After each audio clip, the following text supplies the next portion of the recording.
धातु एवं अधातु के भौतिक गुणधर्म, physical properties of metals and non metals. हम एक एक करके दोनों धातुओं एवं अधातुओं के भौतिक गुणधर्मों पर चर्चा करेंगे। पहले हम धातुओं के बारे में चर्चा करेंगे। धातुओं का पहला भौतिक गुणधर्म है धातु आघातवर्ध्य, मैलिएबल होते हैं। आघातवर्ध्यता, मैलिएबिलिटी क्या है? धातुओं को पीटकर पतली चादर बनाया जा सकता है। इस गुणधर्म को आघातवर्ध्यता, मैलिएबिलिटी कहते हैं। सोना तथा चांदी सबसे अधिक आघातवर्ध्य धातु हैं।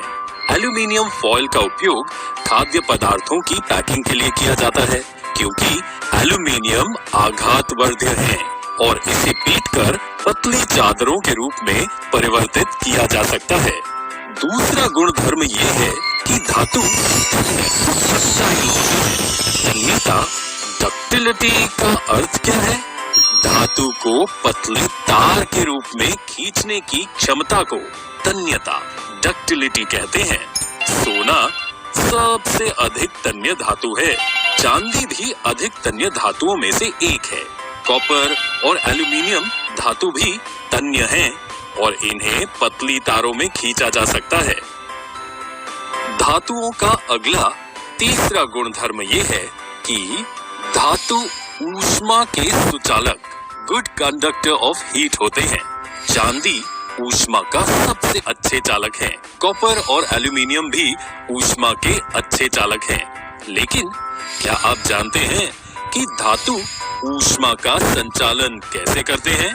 आइए इसे एक क्रियाकल्प द्वारा समझें। एक एल्यूमीनियम तार को इस तरह से क्लैंप की मदद से स्टैंड से बांध दीजिए। तार के खुले सिरे पर मोम का उपयोग कर एक पिन चिपका दीजिए। बर्नर से क्लैंप के निकट तार को गर्म कीजिए।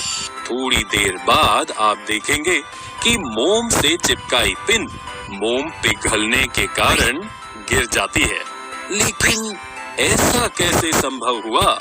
ऊष्मा तार के एक सिरे से दूसरे सिरे तक कैसे पहुंचती है? जब किसी धातु को गर्म किया जाता है तो उसके परमाणु ऊर्जा प्राप्त करते हैं और अधिक गति से कंपन करते हैं। ये ऊर्जा परमाणुओं में मौजूद इलेक्ट्रॉनों को प्राप्त हो जाती है। ये इलेक्ट्रॉन धातु में गतिशील रहते हैं। जब ऊर्जावान इलेक्ट्रॉन धातु में गतिशील होते हैं तो वे धातु के अन्य इलेक्ट्रॉनों और परमाणुओं को ऊर्जा प्रदान करते हैं। इस तरह धातु के एक सिरे से दूसरे सिरे तक ऊष्मा का संचालन होता है। लेड तथा मरकरी ऊष्मा के कुचालक हैं। चौथा गुणधर्म ये है कि धातु विद्युत के सुचालक, गुड कंडक्टर ऑफ इलेक्ट्रिसिटी होते हैं, यानी वे विद्युत को आसानी से प्रवाहित करते हैं। चांदी धातु विद्युत का सबसे अच्छा सुचालक है। कॉपर, सोना, एल्यूमीनियम और टंगस्टन भी विद्युत के सुचालक हैं। बिजली के तार ज्यादातर कॉपर और एल्यूमीनियम से बने होते हैं, क्योंकि वे विद्युत के बहुत अच्छे सुचालक होते हैं और चांदी की तुलना में सस्ते होते हैं। धातुओं का अगला पांचवा गुणधर्म ये है कि धातु चमकदार, लस्ट्रस होते हैं, यानी उनकी चमकदार सतह होती है और साथ ही उन्हें पॉलिश किया जा सकता है। धातु के इस गुणधर्म को धात्विक चमक, मेटालिक लस्टर कहते हैं। उदाहरण के लिए सोना, चांदी और कॉपर की चमकदार सतह होती है और साथ ही उन्हें पॉलिश किया जा सकता है। धातुओं का अगला छठा गुणधर्म ये है कि धातु आमतौर पर कठोर होते हैं। सोडियम और पोटेशियम को छोड़कर प्रत्येक धातु की कठोरता अलग अलग होती है। अधिकांश धातु जैसे आयरन, कॉपर, एल्यूमीनियम बहुत कठोर होते हैं। हालांकि सोडियम और पोटेशियम जैसी कुछ धातु होते हैं जो बहुत नरम होते हैं और उन्हें चाकू से काटा भी जा सकता है। धातुओं का अगला सातवां गुणधर्म ये है कि धातु कमरे के तापमान पर ठोस, सॉलिड होते हैं। पारे को छोड़कर जो कमरे के तापमान पर द्रव्य लिक्विड होती है।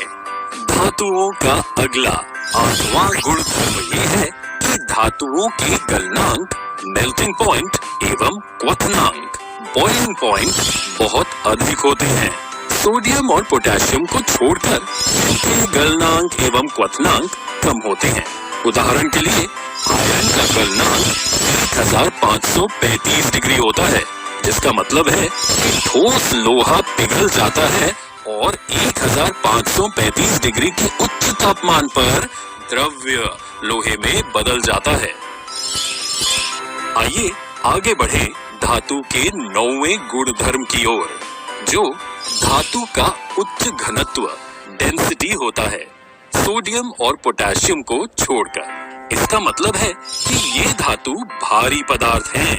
उदाहरण के लिए लोहे का घनत्व 7.8 ग्राम प्रति सेंटीमीटर घन है, जो काफी अधिक है। धातुओं का अगला और 10वां गुणधर्म है धातु ध्वनिक, सोनोरस होते हैं। दोस्तों, क्या आप ध्वनिक, सोनोरस का अर्थ जानते हैं? धातु कठोर सतह से टकराने पर आवाज उत्पन्न करते हैं, इसलिए हम कहते हैं कि धातु ध्वनिक होते हैं। इस गुणधर्म के कारण है कि धातुओं का उपयोग घंटी और गिटार जैसे संगीत वाद्य यंत्रों के तार बनाने के लिए किया जाता है। आइए अब हम अधातुओं के भौतिक गुणधर्मों, physical properties of non metals को देखें। अधातुओं का पहला गुणधर्म ये है कि वे न तो आघातवर्ध्य, मैलिएबल हैं, और न ही तन्य, डक्टाइल हैं। वे भंगुर होते हैं, यानी वे आसानी से टूट जाते हैं। इसलिए ठोस अधातुओं को न तो पीटकर पतली चादर बना सकते हैं और न ही उन्हें तारों में खींचा जा सकता है। अधातुओं का अगला दूसरा गुणधर्म ये है कि वे विद्युत एवं ऊष्मा के कुचालक होते हैं। तो दोस्तों, धातुओं से विपरीत अधातु ऊष्मा या विद्युत को प्रवाहित नहीं करते हैं। क्यों? क्योंकि उनमें स्वतंत्र इलेक्ट्रॉन नहीं होते हैं। उदाहरण के लिए सल्फर और फास्फोरस। आप ये जानकर अचंभित हो जाएंगे कि ग्रेफाइट, जो एक अधातु है, बिजली का अच्छा संचालक है। ये एकमात्र अधातु है जिसे स्वतंत्र इलेक्ट्रॉनों की उपस्थिति के कारण विद्युत को प्रवाहित करने के लिए जाना जाता है। अधातुओं का अगला तीसरा गुणधर्म ये है कि अधातु चमकदार नहीं होते हैं। इसका मतलब है कि उनकी सतह चमकीली नहीं होती। उदाहरण के लिए सल्फर और फास्फोरस। परंतु आयोडीन एक ऐसा अधातु है जो चमकीला होता है। अधातुओं का अगला चौथा गुणधर्म ये है कि वे आमतौर पर मुलायम होते हैं, हीरे को छोड़कर।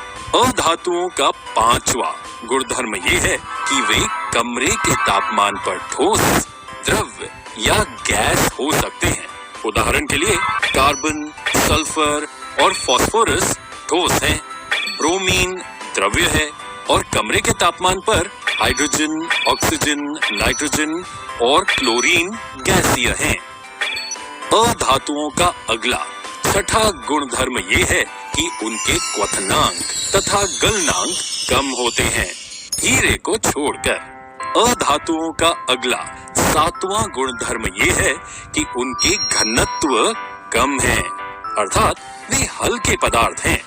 उदाहरण के लिए सल्फर का घनत्व 2 ग्राम प्रति सेंटीमीटर घन है।